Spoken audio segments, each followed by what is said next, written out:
Okay, we're back now. I apologize about that. That's one of those plays that...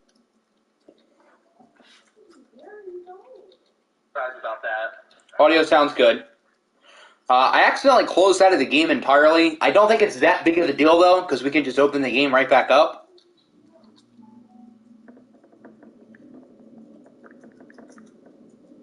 And I don't think anything would have not saved. Except for maybe the jerseys. So we might not have our all whites, but everything else will save, so it's fine. Yeah, we are no longer wearing our all whites. That's unfortunate. We were losing with the all whites, so maybe we'll be winning now. I don't know. You make mistake. I did make a mistake. It happens. But yeah, the game itself, everything is as it should be. Actually, I think we're driving on the wrong side of the field, but again, it doesn't really matter.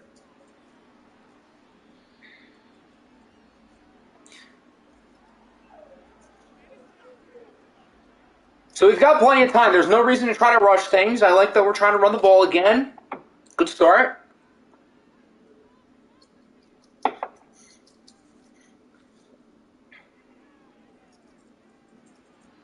Okay, that's fine. Get about 6.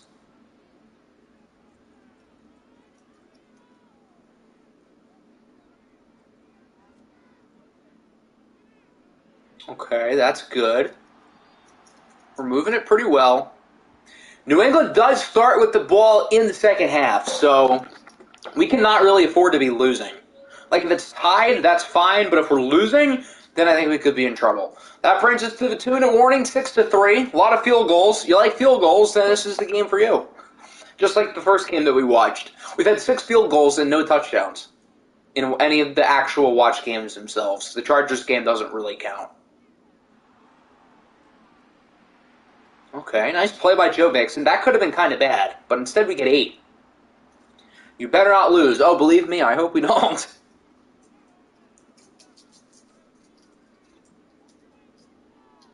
Okay. We're going short, but it's like smart short. Not like Stetson short, but like actually solid plays short. Nobody was within like 10 yards of T. Higgins on that play, so you'll take that every day of the week. And called Matt Corral fraudulent. You think I'm going to call him fraudulent? That's my quarterback. Risky throw, but it is caught. Corral's looking good on this drive.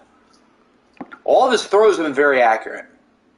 Ideally, I don't want New England to get the ball back with a lot of time. I would love to choose some clock here. We have all 3 timeouts. We do not have to worry about the clock as Vita Vea tramples him into the ground. Did not have to burn a timeout there, but it was predictable that we would do that because this game likes doing that for Lord knows what reason. Okay, I like that he got it out quick. We don't really get a whole lot, though. And then we call another timeout. Not ideal. So now it's 3rd down. Don't force anything. Why did the Ravens lose? Because the Chargers won? I mean, we only watched the last, 2 minutes of the game. They lost because Justin Fields took a sack with no timeouts left. Catch the ball, doofus. Could have been worse. At least we're going to score here.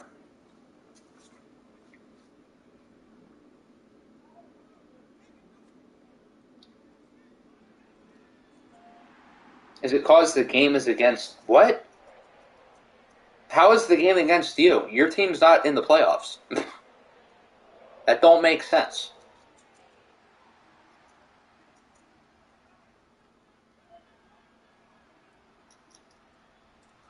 All right, defense, I'm going to need to stop here. There's 50 seconds and 3 timeouts. There's no way New England isn't going to try. Maybe if we chew clock and there was 30 seconds, they wouldn't try. But that's not going to happen.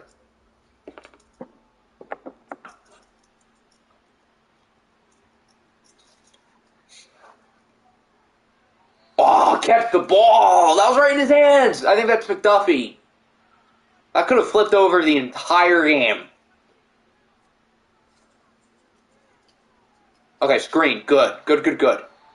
They lose yards. I would not mind calling that timeout. Okay, they're just going to chew clock. That's fine. I'll take a tie game going into halftime.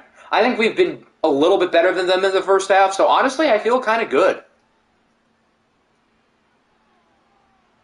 Now, New England starts with the ball, so I wouldn't say I feel great. I don't feel better than I did at the start of the game, but I think we have been the better team so far. ever so slightly. Not by much. It's not like we're dominating. But we haven't been bad. I do want to see some more big plays from the offense, but I think defensively we've been really good. The Patriots are averaging like 2 yards per pass play, largely because of the sacks. The pass rush has been good, as they've needed to. It wouldn't be pick 16. Since the Chargers are the 4 seed, had they lost, it would have been in like 22 range, 22 to 24. There's a Rhode Island State Council member they found today was passed out in his car with a crack pipe and fentanyl, like bro made super crack.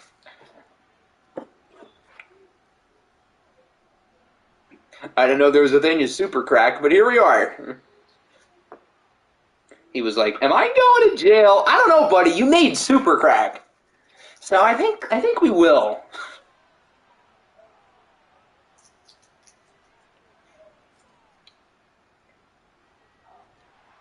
Okay, there's a good play on first down. ETN's averaging over 5 yards a pop, though. He has been pretty solid. But Josh Allen has been kind of underwhelming. 2nd and 7. Josh Allen's going to look to run with it. And he gets 4. 3rd and 3. A stop here would be pretty nice. They're going to run the ball. Yeah, he's not getting that. Not even close. Good stuff. Jamal Adams finishes them off. I traded a first-round pick for him for a reason. I feel like in the watch games that we've had both of our new safeties, neither of them have done anything. I traded 2 first-round picks for these guys, and they've been quiet.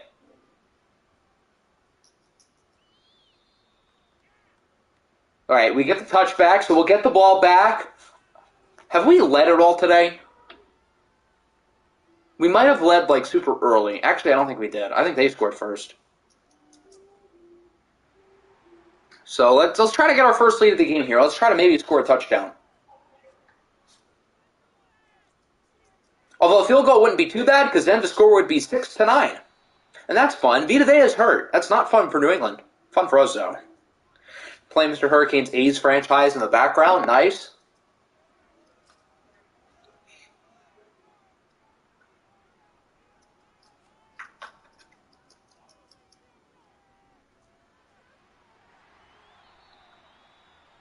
Okay, that works. We got the first down. I wouldn't mind seeing us be aggressive on this play. Try to get 20 yards. It's first down. Okay, I guess 4 works too.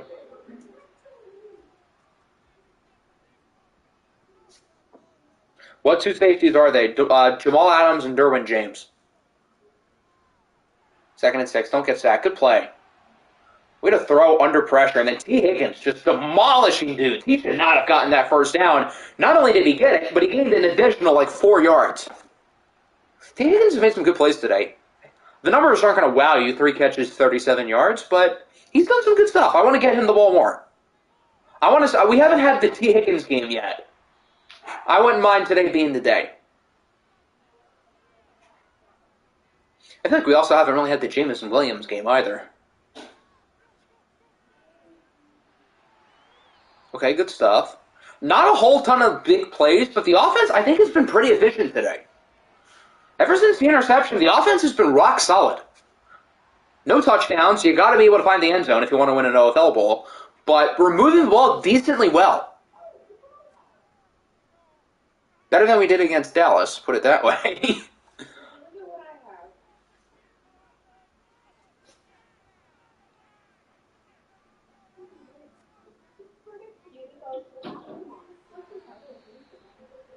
Okay, 3rd and 5. We're not quite in field goal range. I wouldn't hate a run here. I wouldn't hate it. I don't think we will, though.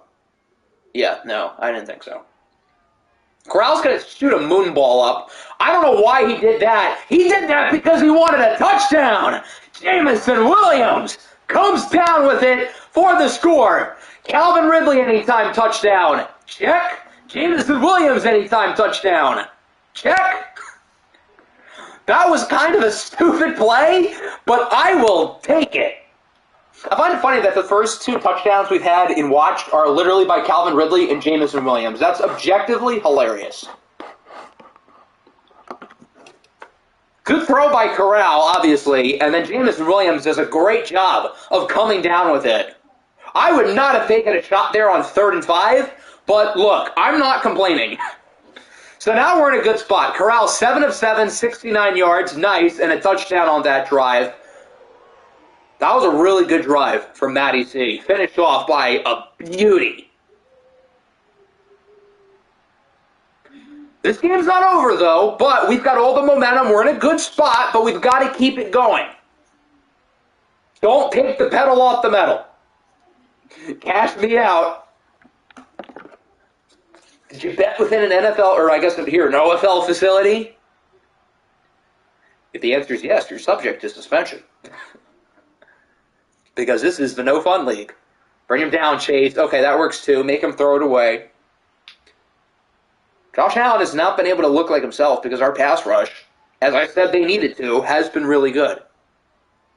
Under pressure again. And it's incomplete. I thought both teams had a chance to catch that ball. But Josh Allen, pressuring Josh Allen, continuing to win the battle at the trenches. One more play. Josh Allen sending more pressure. And it's incomplete again. Good stuff. The second half is going very well so far. I thought that said 7 of 25. I think it's like 7 of 17, which isn't much better.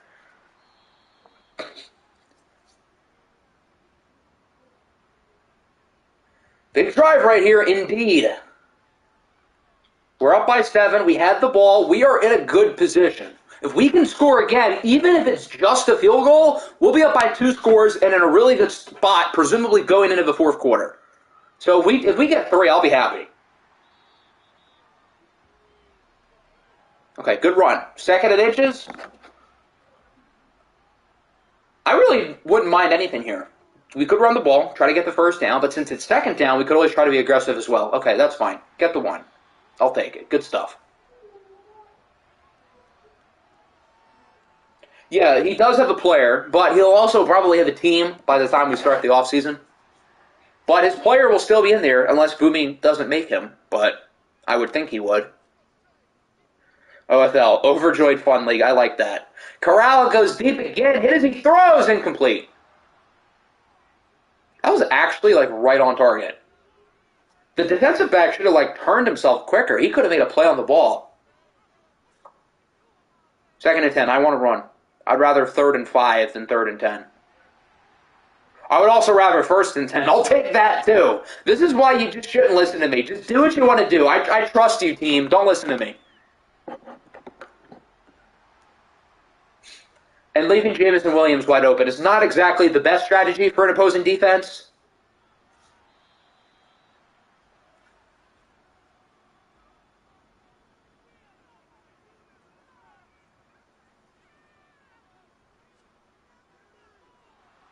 Second and 5. Oh, dear, that's not good.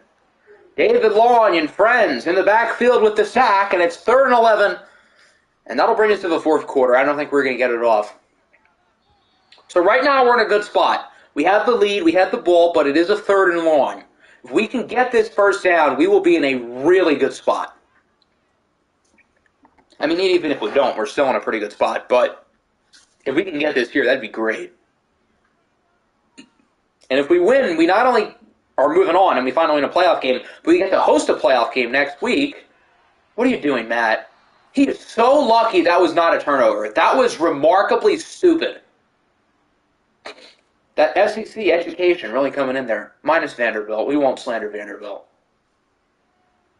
Okay, so New England gets to stop. They'll get an opportunity to do some damage. But Josh Allen has not exactly looked like himself. And the Bengals' pass rush has been very good.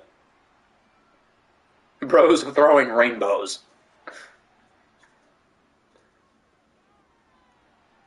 Yeah, that's got to be the strategy for Josh Allen. Try to throw it quick. Because he hasn't had time to throw all day. So if he does stuff like that, then New England can really be back in the game. So let's hope he doesn't throw the ball quick.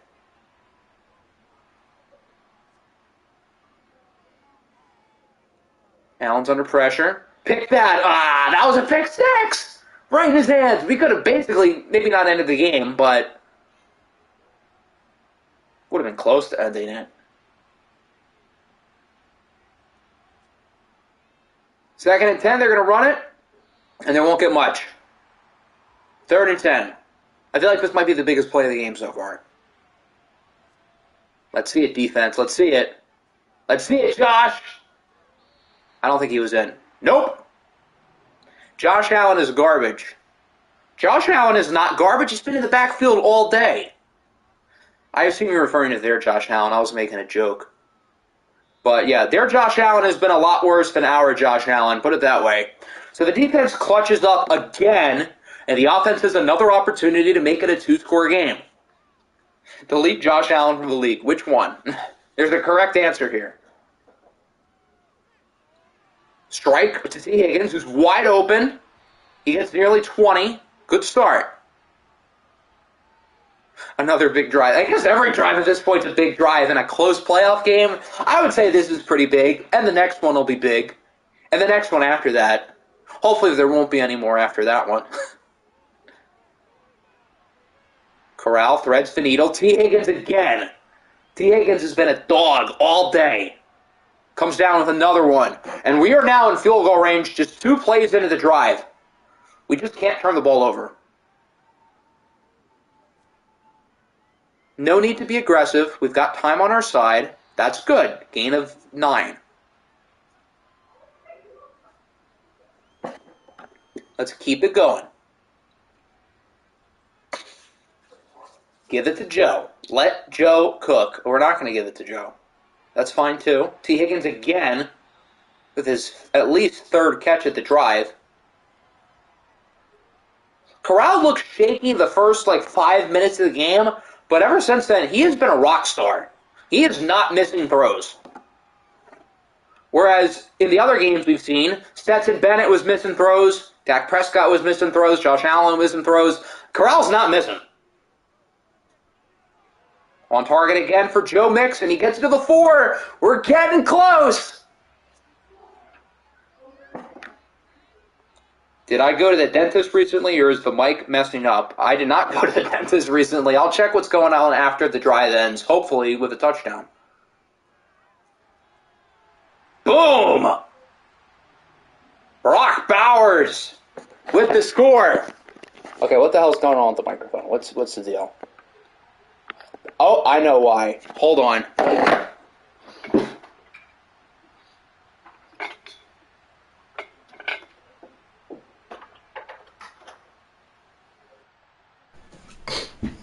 You see here, my smart self forgot to plug it back in after I fed my children. So, that's why the audio's been off for the last 20 minutes. Good call. But now we're good. Hopefully. So the Bengals are up by 14 points with 5 minutes to go. We're in a good spot. We just got to hold on and beat the defending champs. What now? What do you mean, what now?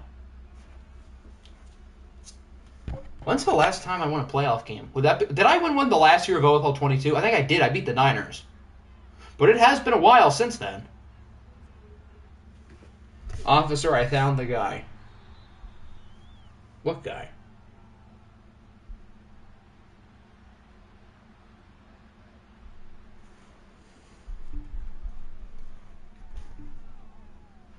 Second and 5, they get the first down. If they use 3 minutes of clock here, even if they score, that's not the end of the world. I mean, nothing at this point is the end of the world unless they come back and win, which is unlikely, but possible.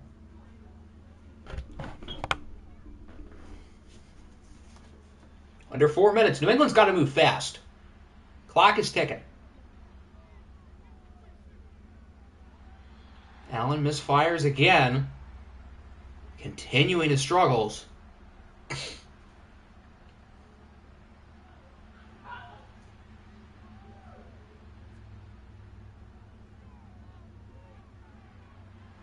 Nice hit. That was a really good throw. But I think that was McDuffie knocking it away. Josh Allen is 9 of 23.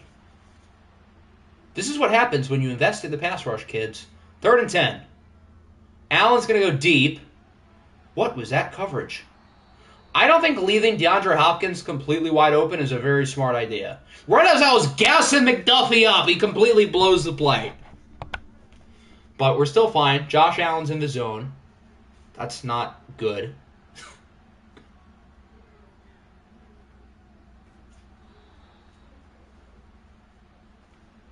The commentator curse might be striking. The commentator curse is a very real thing. So I should probably try to avoid jinxing us before I say something I regret.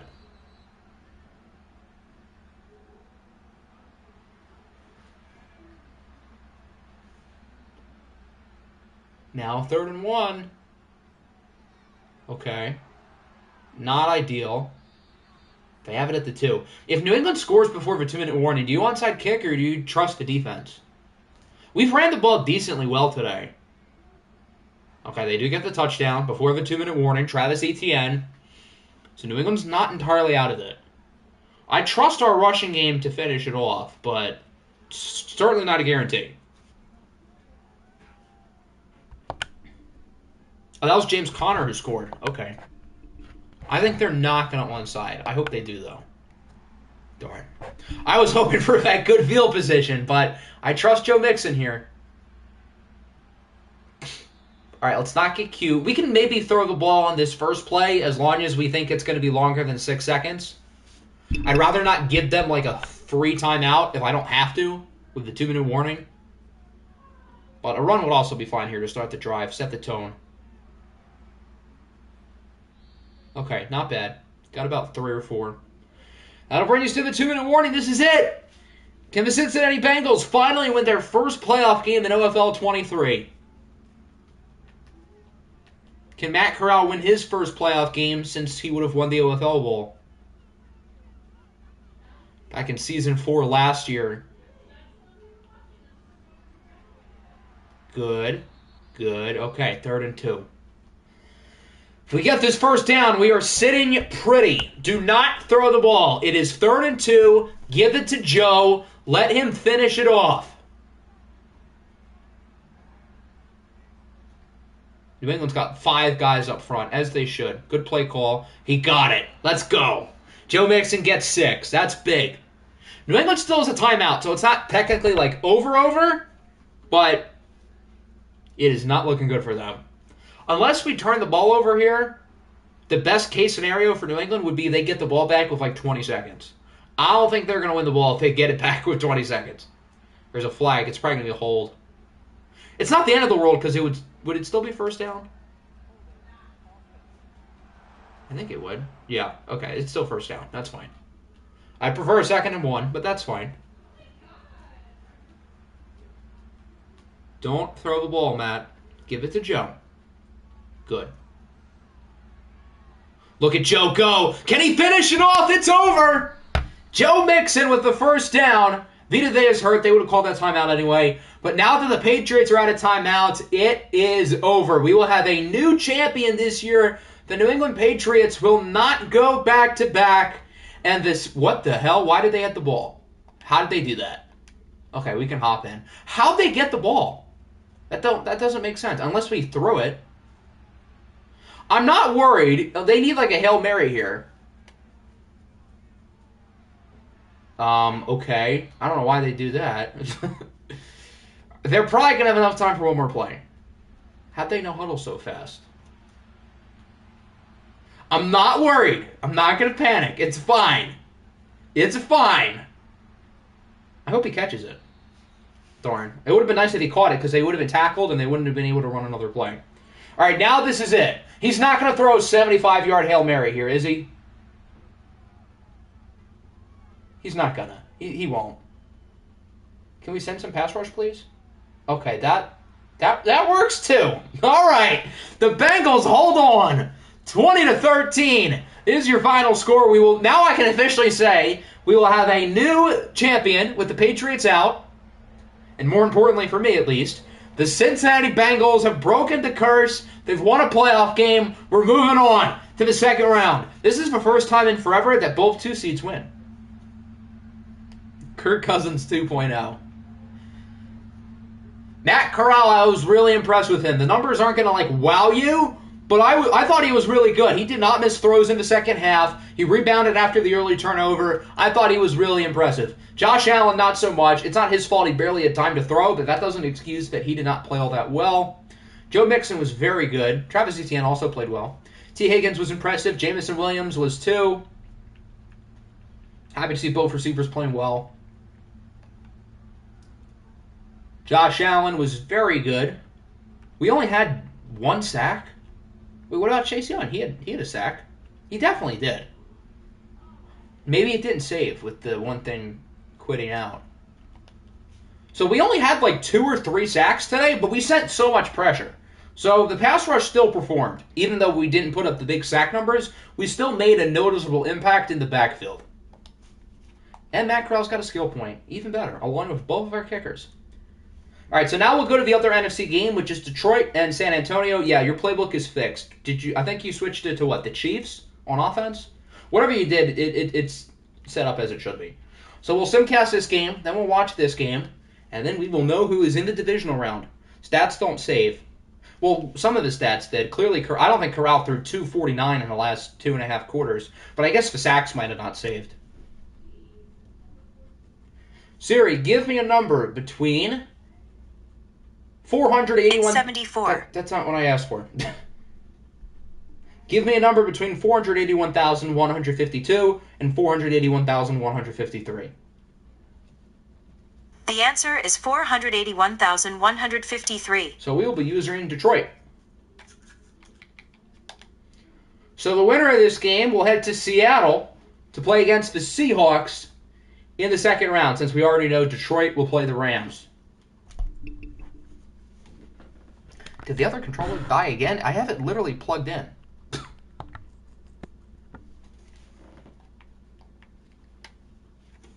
The Oilers are next. And, I mean, I guess who else would be next? It's the last game. But yeah, the Oilers are next. A home playoff game at Ford Field. Who would have guessed it? For the Detroit Lions, who were the worst team in the league last year. The second worst team last year. The Chargers already won a playoff game. Oh, echo. Silly me. Who is going to Seattle? The Dreadnoughts were in the playoffs last year and lost. I want to send by quarter. Hold on. Okay. 3-3. Close start. Detroit with a field goal. Caleb Williams versus Jalen Hurts. Lions extend the lead. The Dreadnoughts respond, though. Who did I pick to win this game? I feel like I picked Detroit, even if I think the Dreadnoughts are a little bit better.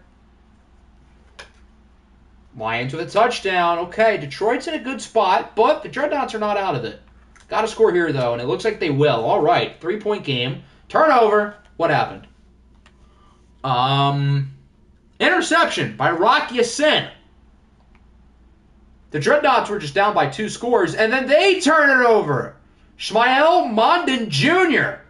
with the interception. So San Antonio turns it over in the red zone, and then we've got another one. Akello Witherspoon now. That's 3 interceptions in the last 2 minutes. Caleb Williams and Jalen Hurts are both trying to throw. What did Lincoln Riley teach these guys?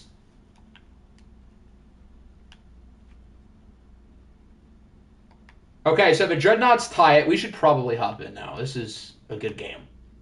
20-20 with 4 minutes to go. Detroit has the ball, the number 1 pick, and potential Rookie of the Year winner, Caleb Williams. Benny Snell is good in watch games, and he's playing decently well today, 18 for 70. That's under 4 yards a carry, but it's not horrible. Second and 5, does not get it. So it is 3rd and 1.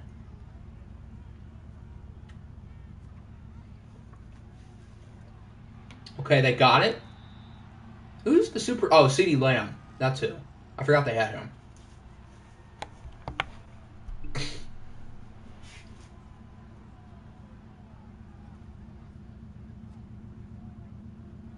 Back to Snell. Look at Benny Snell go. Breaking tackles to the 42. Give me a 77 overall power back over an 87 overall receiving back all day. This right here is exactly why. The Benny Snell career arc.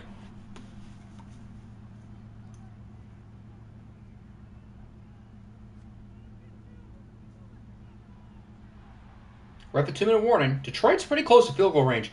They should try to chew as much clock as possible so San Antonio can't get it back.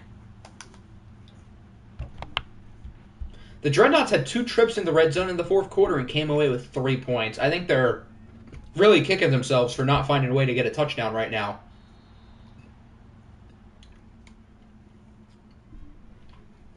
Third and 4. They're going to go right back to Snell. He does not get it. Wow, big play for San Antonio. This is not a gimme. 52 yards. I don't know who the Lions kicker is, but this is far from a gimme. So the Dreadnoughts will have plenty of time with the ball and a real shot to win the game. Detroit's kick from 52 looks good, and it is. All right, so the Lions take the lead. 23-20. The Dreadnoughts will have time.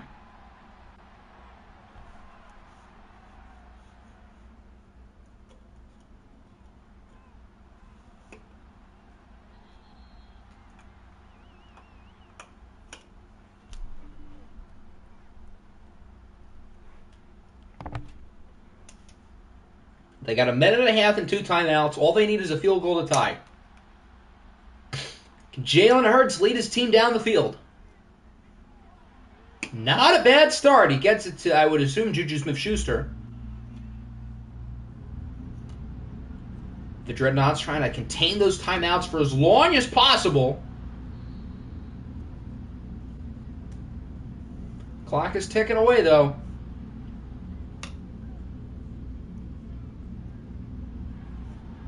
Okay, another nice play. They are already in field goal range. Alex Kapp is hurt. They got to use timeout number 1.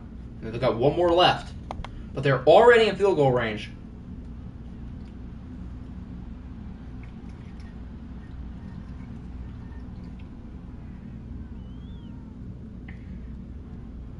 Hurts looks deep, and it is caught. All the way to the 9. Do they call the timeout? They're not going to. I don't think that's horrible. You still have it in your back pocket. Oh, now they're trying to spike it. Okay, that's fine. 13 seconds and a timeout. So you can kind of afford to keep the ball in the field of play here. You don't have to rush it out or rush it into the end zone. 2nd and goal. Aaron Jones. Can he get in? He will. The Dreadnoughts take the lead with seconds left to go. What a drive by Jalen Hurts. They didn't even need all their timeouts. They only used 1 on that drive, and it was because of an injury. Aaron Jones finishes it off, and San Antonio's up with 8 seconds left to go. So now Detroit needs a miracle. What a drive. Wow. Good stuff from Jalen Hurts. The Lions, they feel Hurts right now. They have all 3 timeouts, so I don't think they technically have to go for a Hail Mary right away, but I would assume they would. Especially, yeah, since they're going to return it. Yeah, they kind of have to. Just don't do what Josh Allen did and actually try to sling it.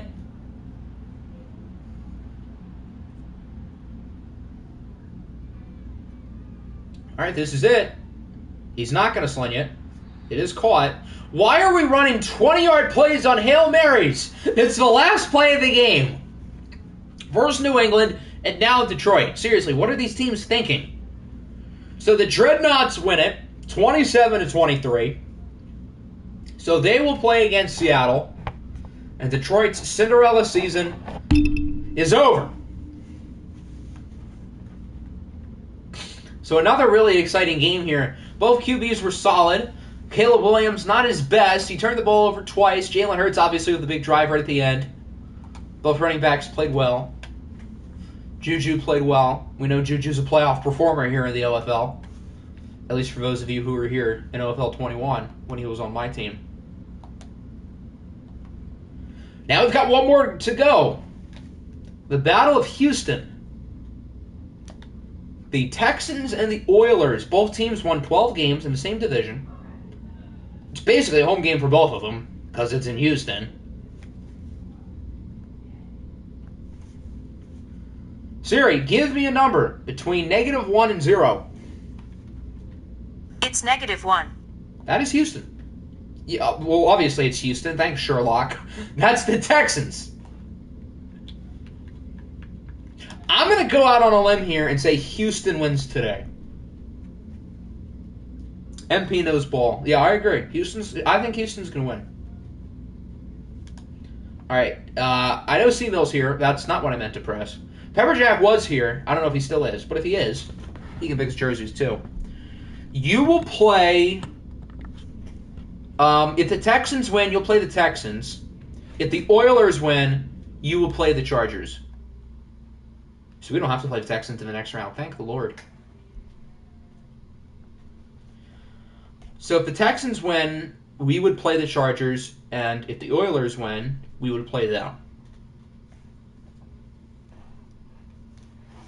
All right, C-Mill is DM me what he wants. I think it's just this. Oh, Color Rush pants with the red stripe. The Oilers don't have many choices here. It's either white or blue. And since the Texans are wearing white, that kind of narrows it down a little bit. So they pretty much got to wear blue.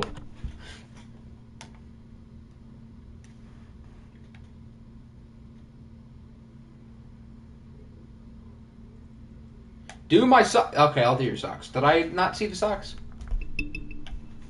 Since the game hasn't started, we can still quit. It's okay.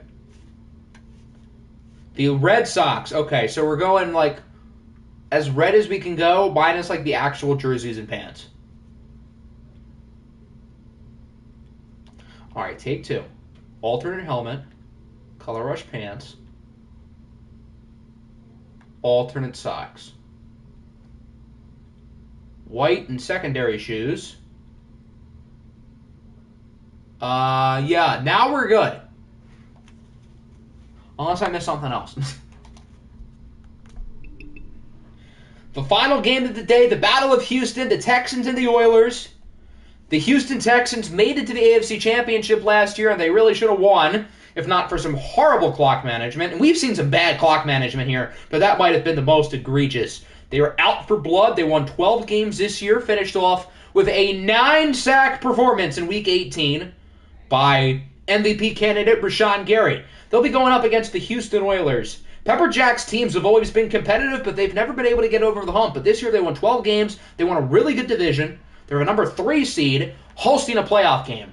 So both teams have a lot to play for. Well, obviously, it's the playoffs.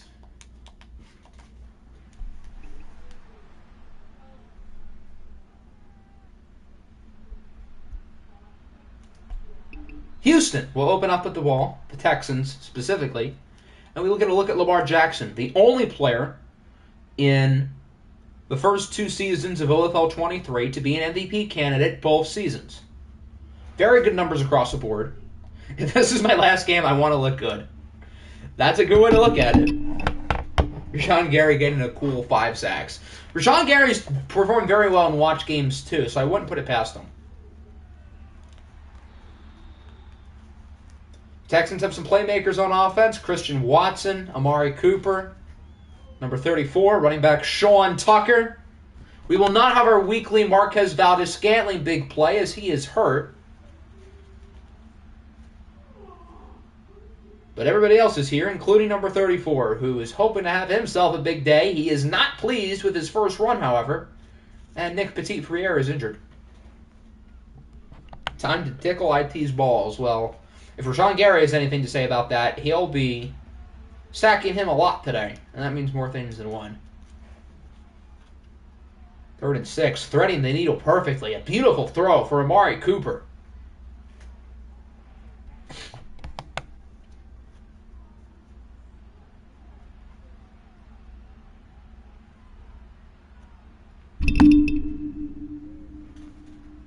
Here's Sean Tucker.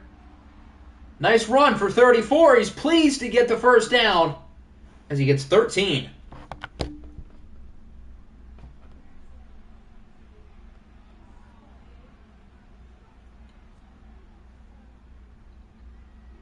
Sean Tucker breaks a tackle. Nearly gets another first down. He gets 9.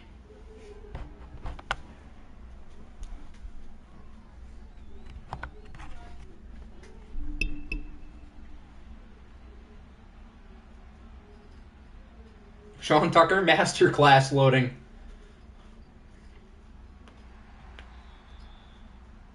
Doesn't get the first down there, 3rd and inches. I wouldn't be surprised if they go right back to him.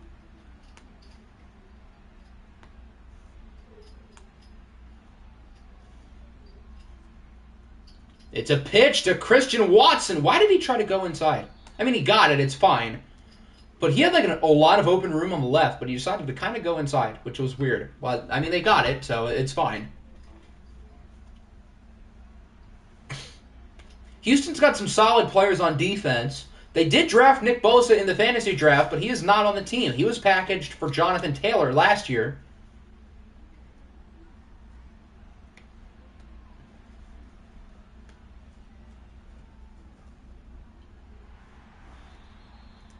Now Sean Tucker gets it to the 17.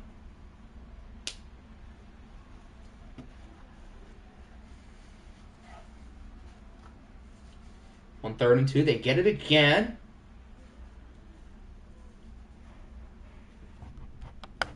Marshawn Lattimore's on this team, I forgot. He's probably their highest rated defensive player.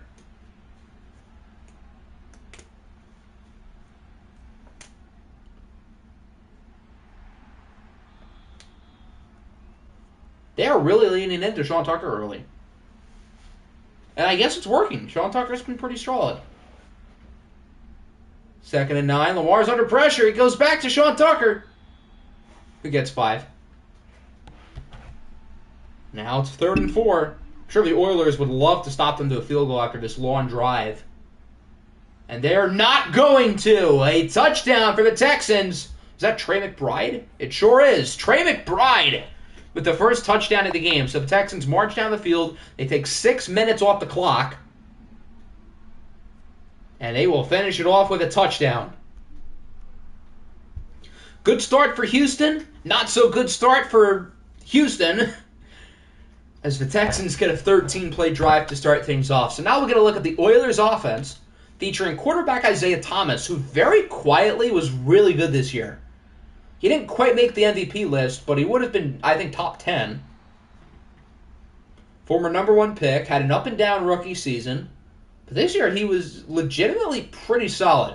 Now, as we've learned with Isaiah Thomas's players since OFL 20, Madden does not seem to like him. I don't think he's ever made it out of the Wildcard round, at least as a quarterback.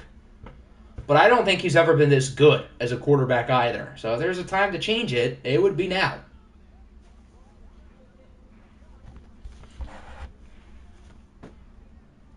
Isaiah Thomas and Pepperjack are very similar through their OFL careers as players and coaches in the sense that they're both solid, but they've never been able to get over the hump. And this Texan defense is daunting. You've got Rashawn Gary, who had probably the greatest individual season maybe in OFL history, regardless of position or year. Rashawn Gary flying off the edge on that play. Whoever the Oilers' right tackle is, he is in for it in this game. Hopefully not as bad as Jedrick Wills, though, who had like 9 sacks allowed last week. All 9 from Mr. Gary.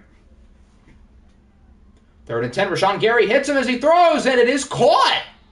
Okay. Gain of 27 for Romeo Dubs. Rashawn Gary was all in his grill, and he still made the throw.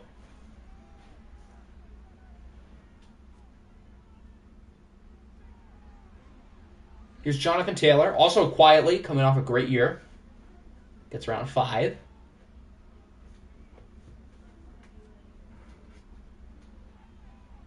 Pitch for JT, and this time he's going backwards. He loses the 5 that he just got.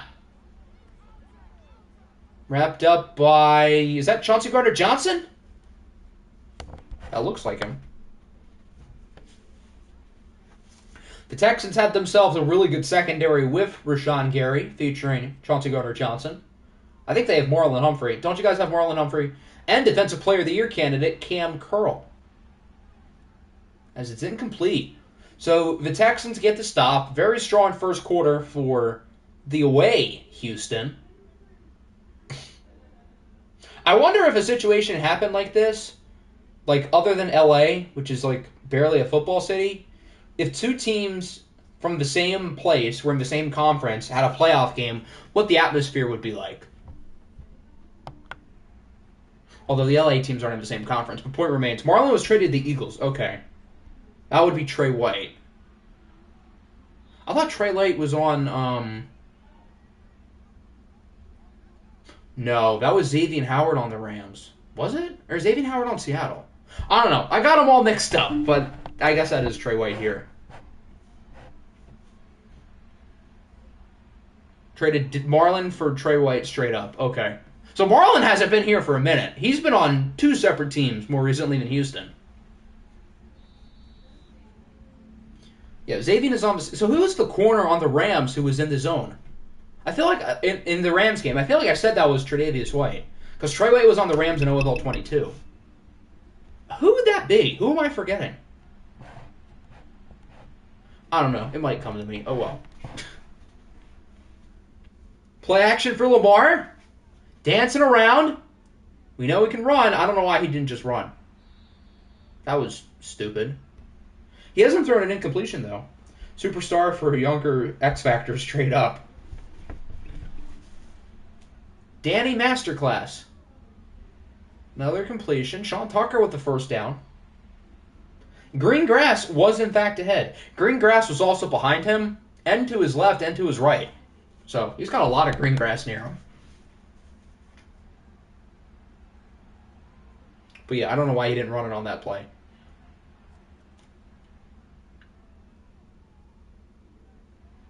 Lamar with a strike right to the other team.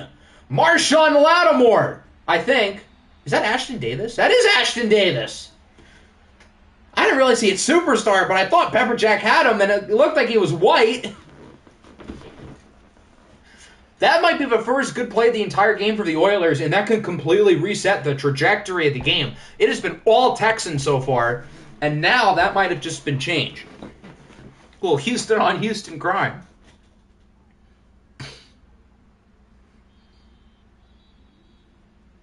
Deron Payne is hurt. That's not ideal for the Texans.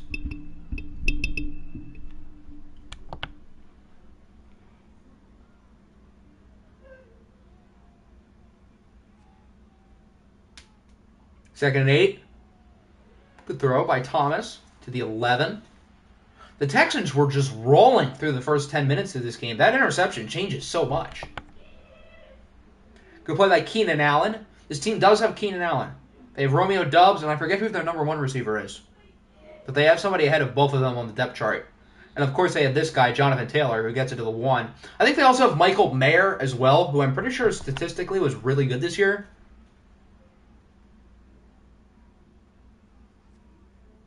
Second and inches, Jonathan Taylor. Goes backwards. I'm sure the Oilers would love to tie the game here if they could. Devin White brings him down. Gabe Davis, that's who it is. Yeah, he's their number 1. That's an interesting trio. Third and 2.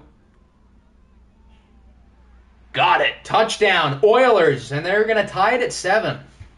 Isaiah Thomas to Gabe Davis. Gary has to carry. That kind of has a ring. Maybe not an OFL Bowl ring, but it has another ring to it. So the Oilers capitalize off the turnover. They tie it up. They're right back in the ball game. This one just got interesting.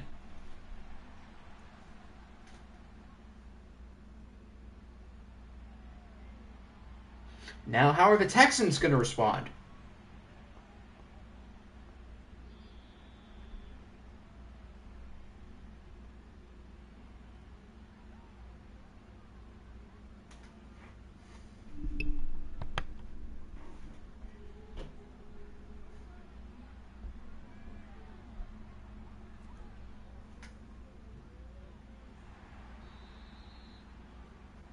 Something like there for Sean Tucker. He gets 3.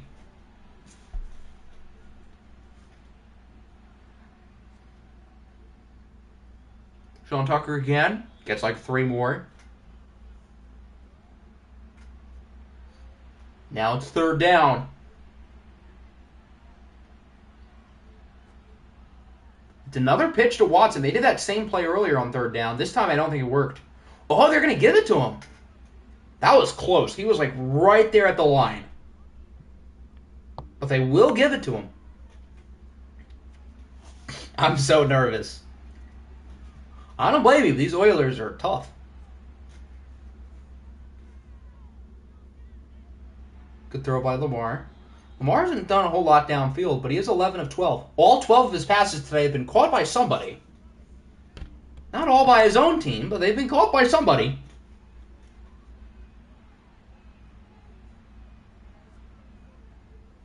They go with the pitch again. I think that's McBride this time. They're really liking these little jet sweep pitches that are all counting as passes. So maybe it's not exactly a jet sweep. Good run by Tucker. I think he got it. As Willie Gay is hurt. The ball is not touched the ground when he's thrown it. That is true. Or I guess at all for the Texans. Because the other times they've ran it. Ball can't really touch the ground there unless he fumbles it.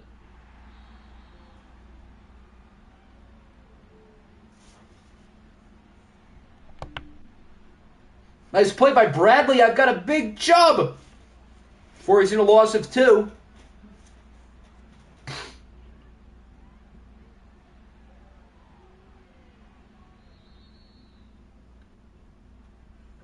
Sean Tucker's gotten the ball a lot today. I like that they're utilizing him, but we've got to see Lamar be aggressive. I feel like in watch games, he always throws the ball so well downfield as the ball finally hits. Oh, he caught it. I thought that was incomplete. I didn't realize he caught it. That animation just like all happened so quickly. I assumed it was incomplete. But he just caught it and went right down. Okay. I mean, I guess that works.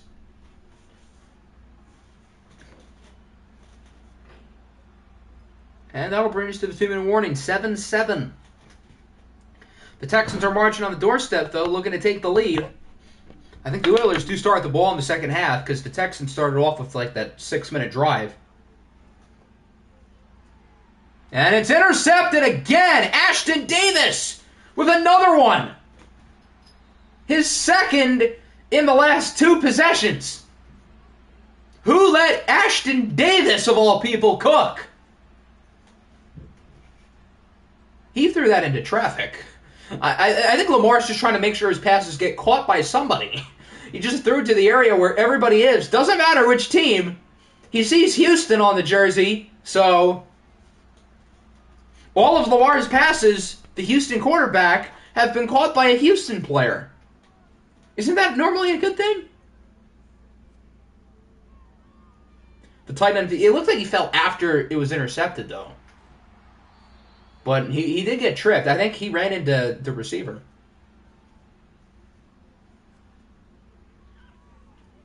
The Oilers can now take the lead. Isaiah Thomas wants to do it on this play. And he's not going to do it on this play because it's incomplete. Could have been intercepted.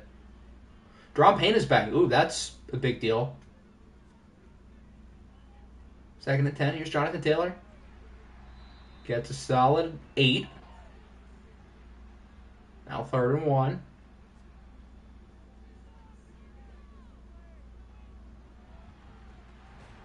Fumble, but he's out of bounds.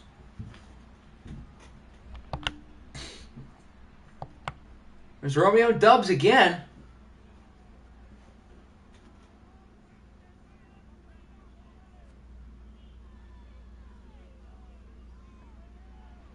Ooh, risky. Incomplete. Isaiah Thomas, by the way, is 69 yards. Nice.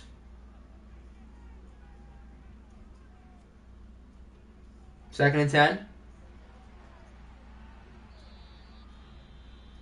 Okay, now it's 3rd and 8.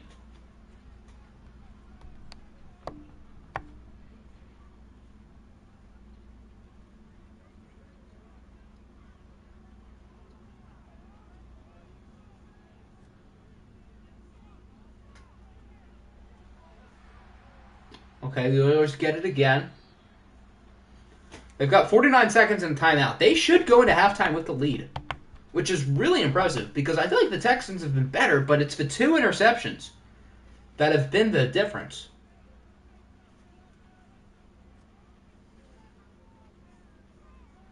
Flag on the play. Incomplete. Oh, is that a fumble? I thought he was in like a throwing motion. It's a hold. They recovered the fumble anyway. I would assume they're going to decline it. Oh, I thought it was more like 2nd and 17. Okay, I guess I'd understand why you'd accept. Backs him up even more, and field position matters right now.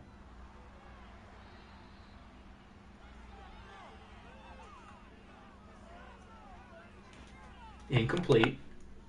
2nd and 20 now.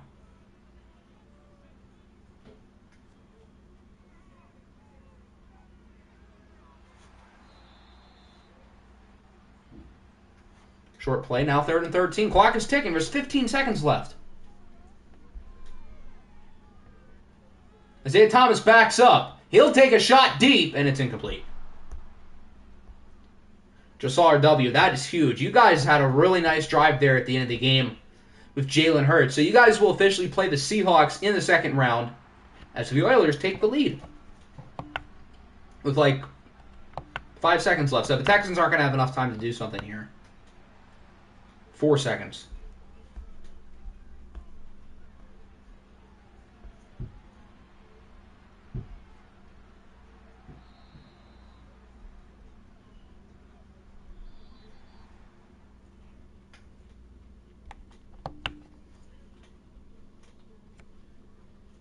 And that'll bring us to the end of the half. We've got ourselves a good one here. The Oilers lead the Texans 10-7, largely aided by a pair of interceptions by Ashton Davis. If the Texans win, they will play against the Bills. If the Oilers win, they will play against the Bengals. Hooday.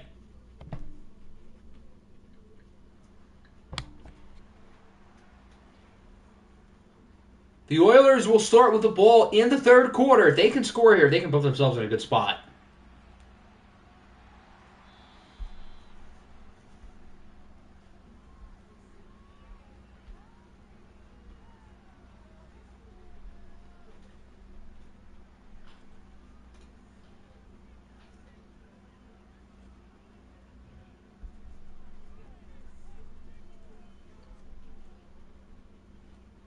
What was that? Was that like a...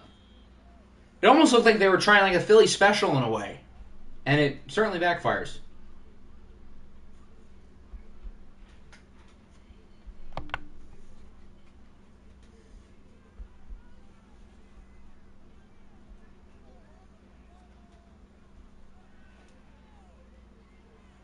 Second and 14. There's Jonathan Taylor. I think he got it. Not quite, but it is 3rd and inches.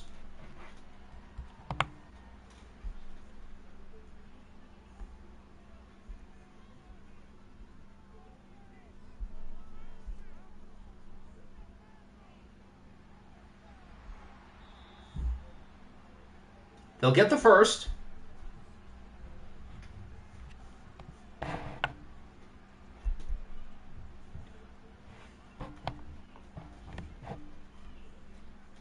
So far, so good to start the drive.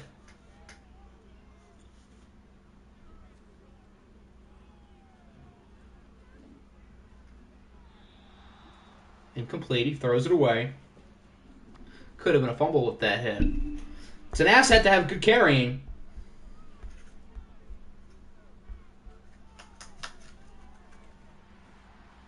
There goes Jonathan Taylor down the field to the 40.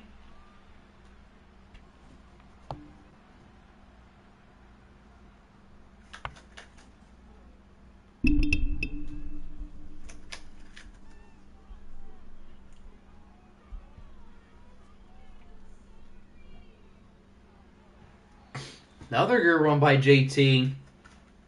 He's only averaging 3 yards a carry. That feels low.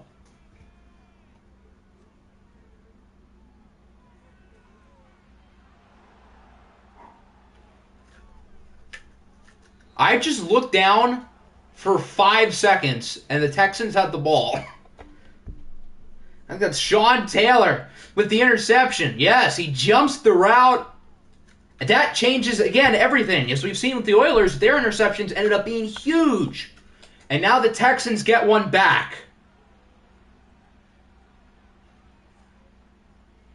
Looking like the original Sean Taylor. Now Houston, as in the Texans, have to capitalize.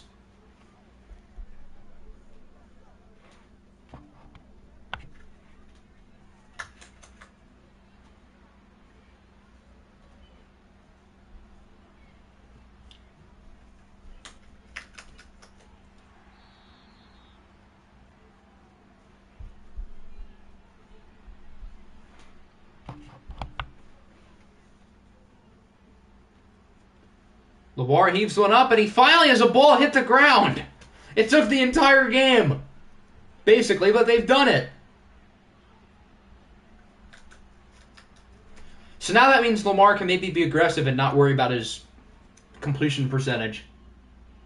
That's one way to do it. Christian Watson to the 14.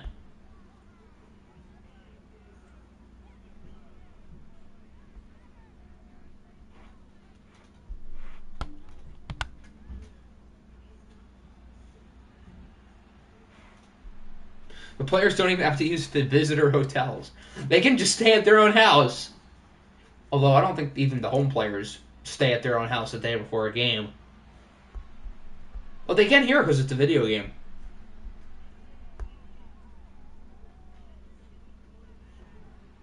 Got him. Touchdown. Texans are back ahead. Christian Watson with the score. So the Texans really, both teams have really capitalized off their turnovers. The Texans do it here, and they are now on top.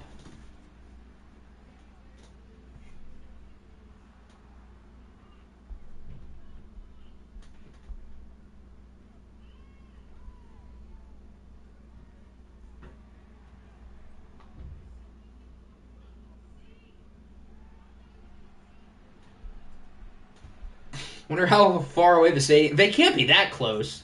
It's not the same stadium. It's not like a MetLife or SoFi thing. So I feel like they can't be that near each other. How close are like Yankee Stadium and Citi Field to each other? They're in like different parts of New York.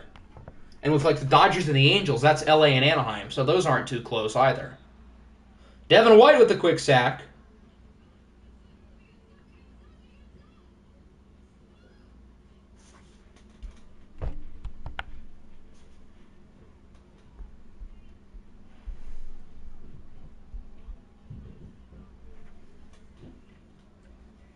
Second and 15. Nothing really for Taylor. Mike McGlinchey's hurt. He's probably happy. He doesn't have to worry about Rashawn Gary anymore. Although Gary hasn't been that impactful since the first drive where he had a few hits. Since then, he's been kind of bleh. Third and 13. Yeah, Yankee Stadium's in the Bronx and the Mets play in Queens. So that's not like super close to each other either. Incomplete. Second half continues to go the Texans' way.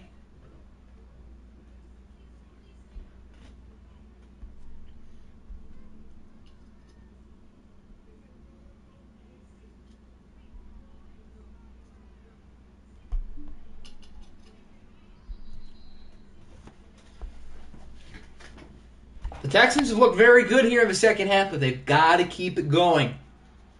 They're up by 4. We'll see if after this drive they'll be up by more. I did the rhyme on purpose. There's Lamar downfield. What a catch. Oh, my Lord. Amari Cooper, like, juggled that one in. Lamar is in the zone. A legacy drive. And him being in the zone certainly helps things out. He'll hand it off to Big 34.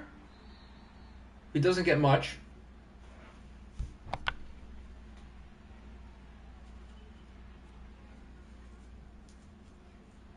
Sean Tucker out the middle. Brings it to the 32.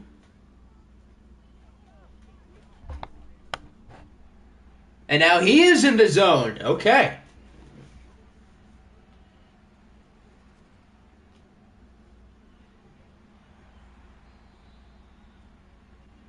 Sean Tucker's now over 100 yards.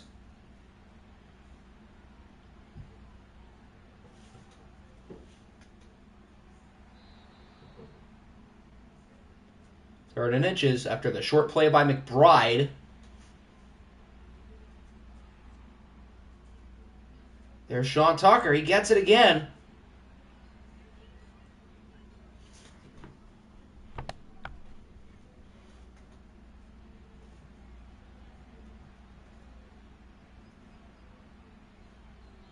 That'll wrap up the third. A great quarter for the Texans. They're up by 4. They have it in the red zone. Can they hold on and push themselves back into the second round?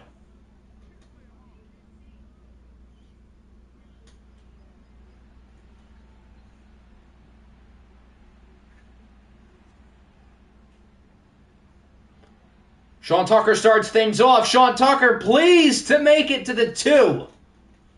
Let him cook. Sean Tucker is balling today. I can't wait to see his personal post-game report on Twitter after this, dominating like this in a playoff game. They've got to give it back to 34. Not quite on that play.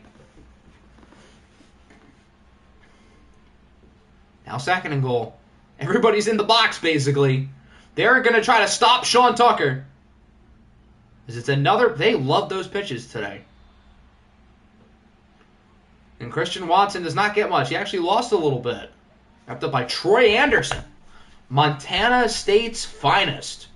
Or is he just regular Montana? He's one of the two. 3rd and goal.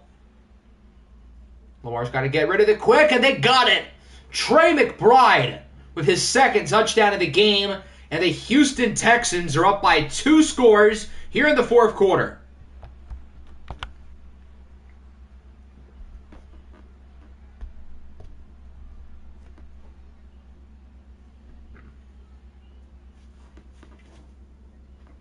So it is now 21-10 after a long drive by the Texans.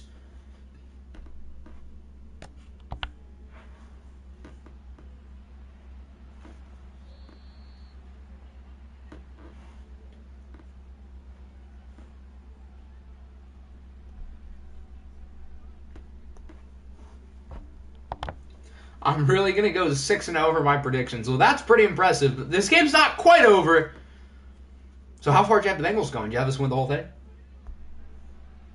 You know, little Joe, you should become a sports analyst and forfeit your coaching job. That way Denmark can get his team.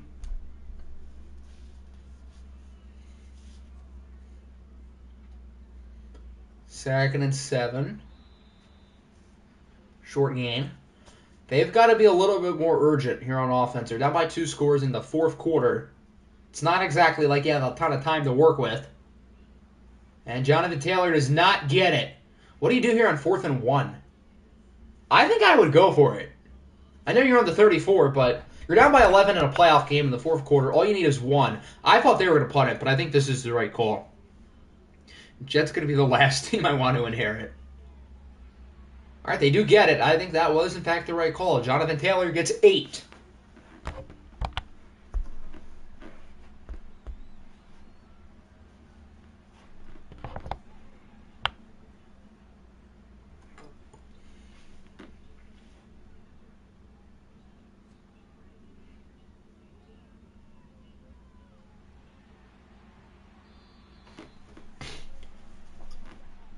It's a solid play by Gabe Davis. If the Oilers score a touchdown and get a 2-point conversion, they'd only be down by 3. Although their run defense hasn't really shown any signs that they'll be able to stop Sean Tucker when the Texans are inevitably chewing clock. So if I'm the Oilers, I would try to score quickly. How about this play? Not quite, but Jonathan Taylor does get it to the 2 for a gain of 39. That is big. They needed that one. Just got to punch it in here on 1st and goal. Back to Taylor.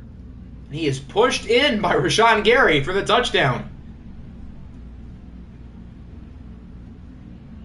So they're down by 5. They're going to go for 2. Unless they're stupid. Okay, they're not. They will go for 2. Try to make it a 3-point game. The Texans look like they're ready for a run. It's not a run. And they got it. It's only a 3-point game, and there's 4+ minutes left on the clock. This one's not over. But there's one problem for the Oilers. Their run defense has not been able to stop Sean Tucker at all. Can Sean Tucker please the Texans faithful and push him into the 2nd round to face on Buffalo? Did Little John just jinx it? He might have. Texans are still in the driver's seat, but this one's not over. Both guys are still in the zone. They're going to start with a throw. I don't like that. I would give the ball to Sean Tucker as much as possible. What do I know? They got the 1st down.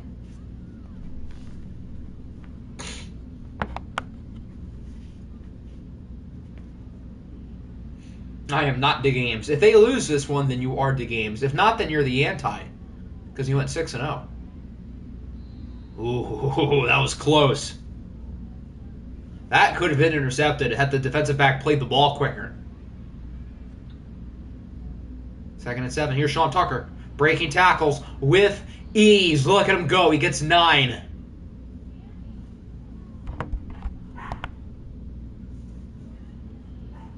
Clock is ticking. Sean Tucker's lined as a receiver. What are they planning on here? Lamar looks like he wants to run. He goes short. It is caught, but out of bounds. So the clock is stopped.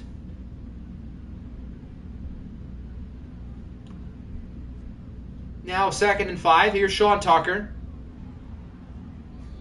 Good run. And that'll bring us to the 2-minute warning. Sean Tucker's looking good on this drive, but can he finish it off for good?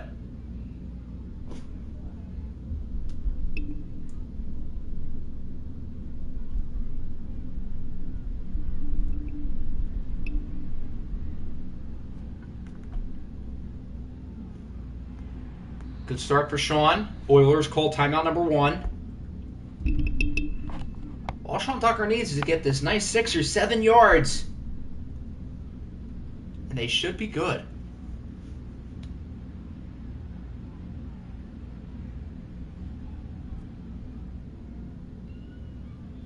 Okay, doesn't get much there. If the Texans don't get it, they're in like prime field goal miss range. They shouldn't kick. Let's say they get like 3 here. They should either go for it or punt. And even if you do kick a field goal and make it, it is still a 1-score game, so it's kind of like pointless. They might throw it here. Okay, interesting. Lamar's going to go short. It's caught by McBride. He gets the first. Can he stay in bounds? He does, and that's going to end the game. The Houston Texans will win it, and they are moving on unless we have some funny business like the end of our game. It should be over. They should just kneel out the clock. Okay, that's what they're doing. All right, this game's over. A pretty exciting one here with the Texans and the Oilers in the Battle of Houston. But Houston ends up beating Houston. The Texans beat the Oilers 21-18. The Oilers beat the Texans twice this year, but it is really hard to beat the same team 3 times in 1 year. The Oilers are unable to do that as their season comes to a close. So both 2 seeds did win today, which is rare. But both 3 seeds lost. The Golden Eagles and the Oilers are out. We started today with 12. Or no, we started today with 14. I can't count. And now we are down to 8. Lamar played quite well, minus the 2 interceptions. Isaiah Thomas was fine. I mean, he wasn't good, but he wasn't, like, bad. Sean Tucker, let him cook. 25 carries for $146. He was a monster. This was the Sean Tucker game. He might win Offensive Player of the Week. He probably should. Ashton Davis might win Defensive Player of the Week with his 2 interceptions, despite losing. All right, so let's take a look at Players of the Week. We'll take a look at injuries for the 8 teams left. And then that'll just about do it. So an interesting wild card round. We had some pretty exciting games.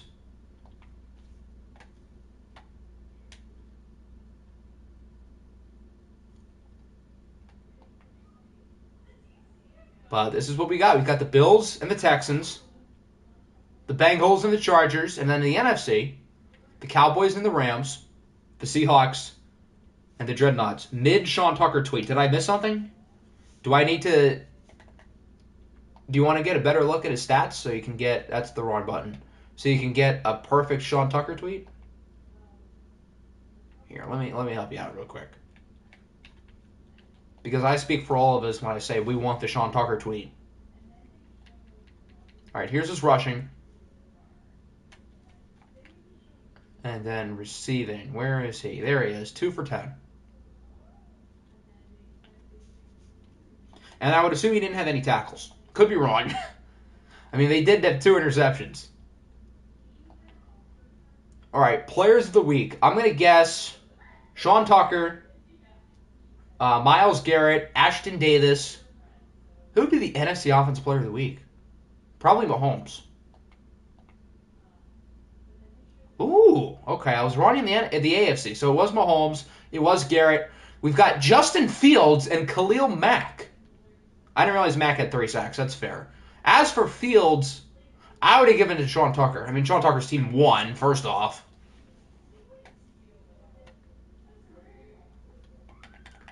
All right, let's look at the injuries for our final 8. Texans. Nick Petit-Frere is out for 3 weeks. He got hurt in the wildcard game. MVS still out for 4. Bengals, nothing. Bills, Kenyon Green ruptured disc. Chargers, nothing. Cowboys, Devin Bush, I'm going to take him off of IR. And then J.K. Dobbins is still hurt. Dreadnoughts, nothing.